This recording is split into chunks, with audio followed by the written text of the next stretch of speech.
برای چی زن ما دوستداری میکنم و چما قهرش میکنه یا نمیفورش، چی توصیه میتی، چی باید کرد؟ توصیه من برای شما این است که زندگی الهیده را اختیار بکنی. وقتی که عدل نه زندگی که کردی، این رشک و حسد ها، این نفهمی ها، این اختلافات خانوادگی خود به خود ایبین میروه. عموما میبینیم که کلن خشتومان سوز نمیگیره، کلن قطعی قیسنگلو سوز نمیگیره، قطعی هیورو گپاشون میگریزه و جنجالو میکنن.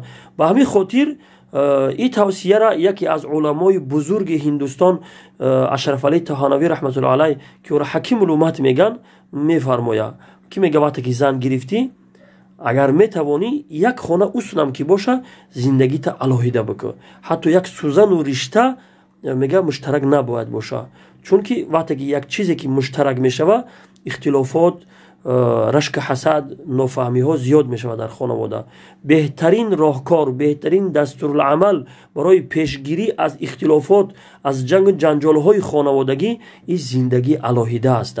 شاید در ابتدا شما را درست نفهمند و بگن که همه را پراکنده کرد، ایخی کرد.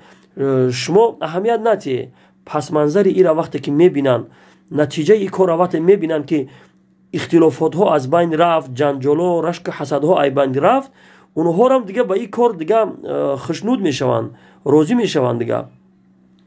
اینا ما در تجربه هم دیدیم.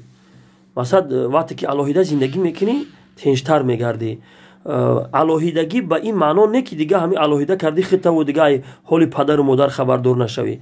خودتون الهیده بکنی ولی خدمت پدر و مادر بکنی، از حال پدر و مادر آگاه شوی، خدمت پدر و مادر بکنی. انا در انا همین صورت وقتی که شما خودتون الهیده میکنی، اختلافات خانوادگی همش ختم میشوه.